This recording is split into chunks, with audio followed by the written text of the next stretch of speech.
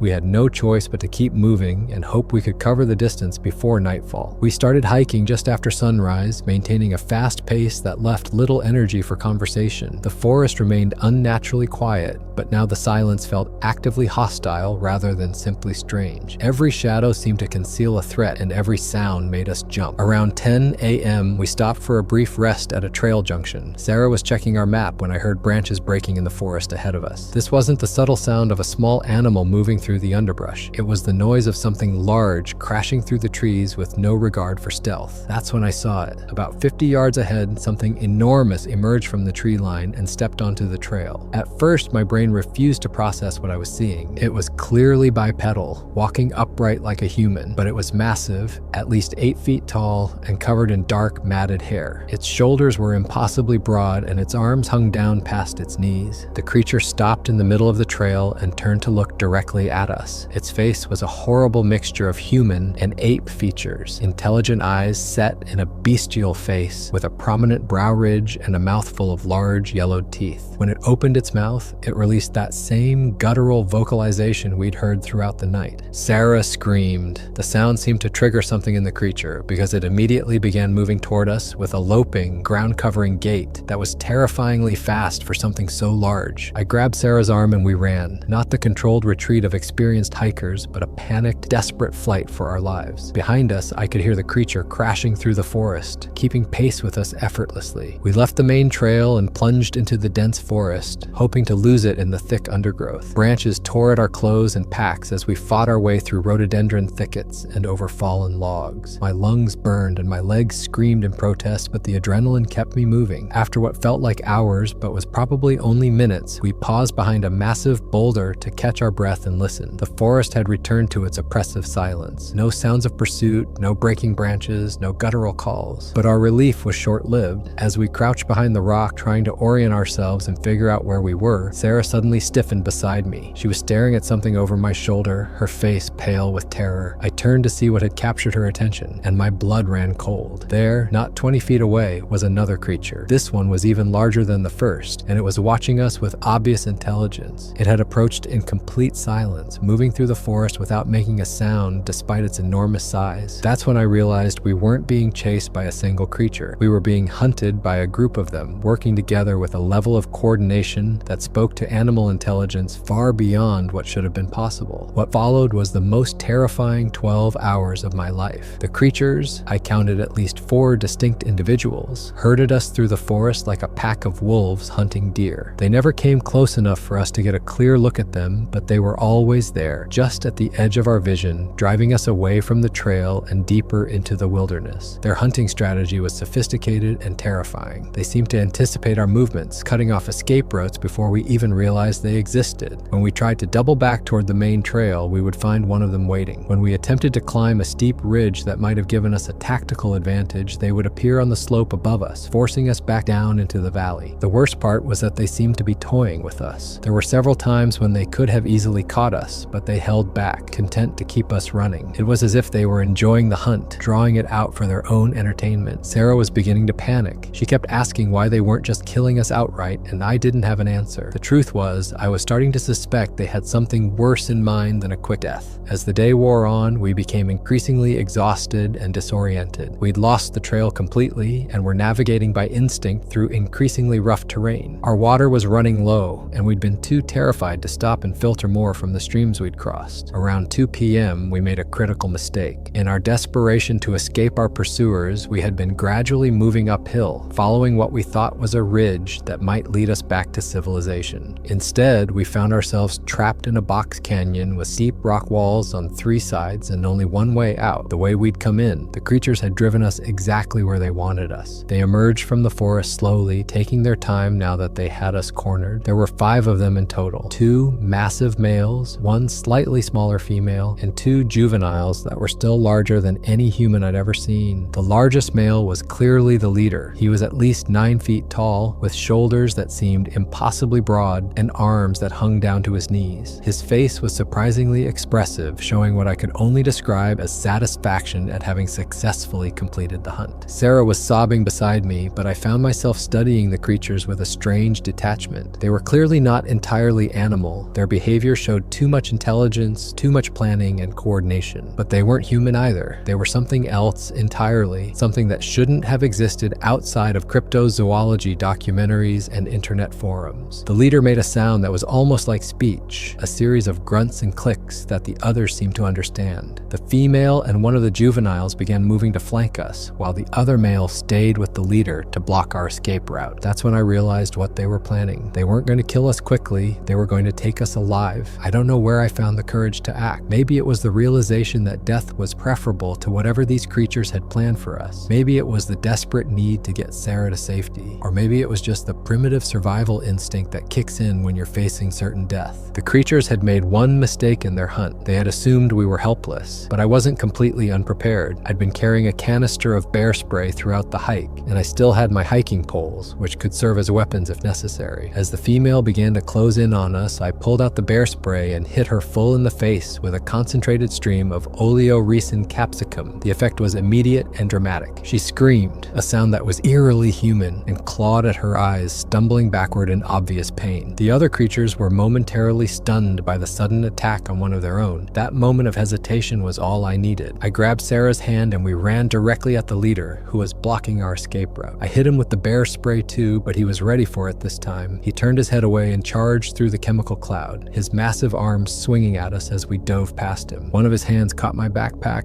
and I felt the strap snap as he tore it away from me. But we were past him now, running back down the canyon with everything we had. Behind us, I could hear the creatures regrouping, their vocalizations now carrying a note of rage that made my blood run cold. The pursuit that followed was even more intense than the morning's hunt. The creatures were no longer toying with us. They were genuinely angry, and they wanted us dead. We could hear them crashing through the forest behind us, making no attempt at stealth now. Sarah was starting to fall behind. She'd twisted her ankle during our escape from the canyon, and the injury was slowing her down. I could see the pain in her face every time she put weight on her left foot, but she kept pushing forward, driven by the same desperation that kept me moving. We reached a steep, downhill section where the forest floor was covered in loose rocks and fallen leaves. It was treacherous terrain under the best of circumstances, but we had no choice but to risk it. The creatures were gaining on us, and we could hear them getting closer with every step. That's when Sarah fell. She hit a loose rock and went down hard, crying out in pain as she tumbled several feet feet down the slope. I stopped and turned back to help her, but she waved me away. Her ankle was clearly broken. She couldn't put any weight on it at all, and there was no way she could continue running. The creatures would be on us in seconds. Sarah looked at me with tears in her eyes and said something I'll never forget. Go. Don't let them catch both of us. I wanted to argue, to try to carry her, to find some way to save us both, but the rational part of my mind knew she was right. There was no way I could carry her fast enough to outrun the creatures,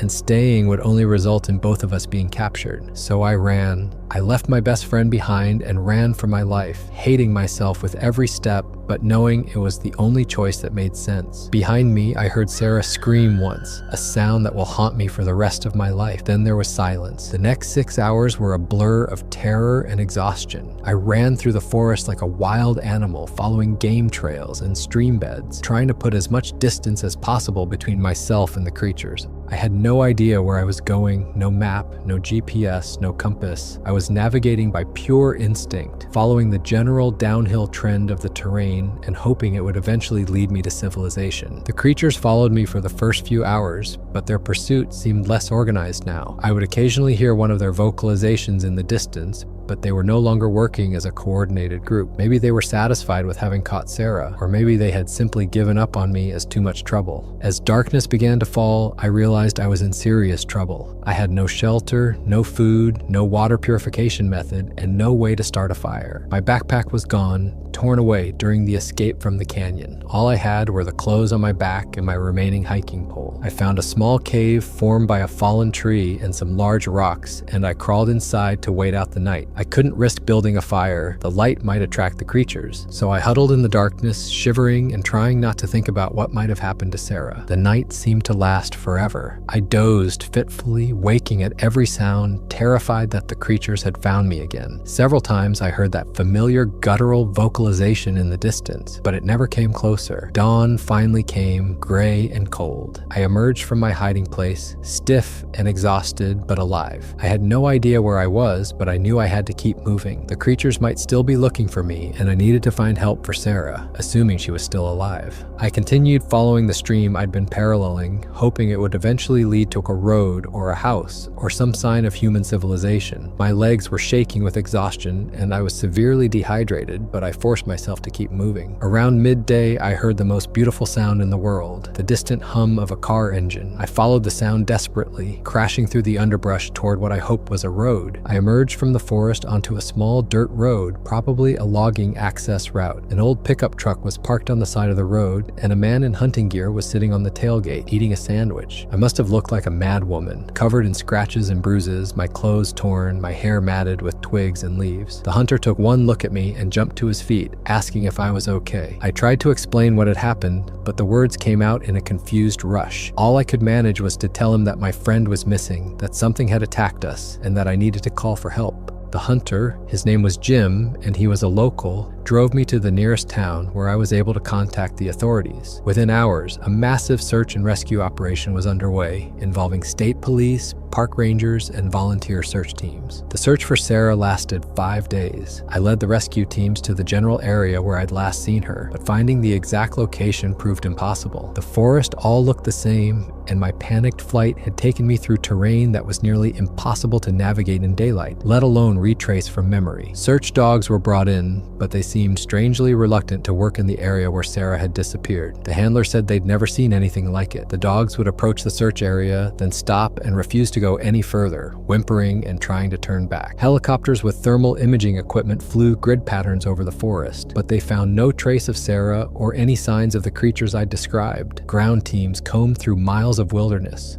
following every stream and checking every cave and rock formation. On the third day, they found something. It was Sarah's backpack, or what was left of it. The pack had been completely destroyed, not just damaged, but systematically torn apart, as if something had been looking for something inside. Her belongings were scattered over a wide area, and some items were never found. But there was no sign of Sarah herself. No body, no blood, no indication of what had happened to her after I left her behind. The official search was called off after 5 days, but I hired a private search team to continue looking.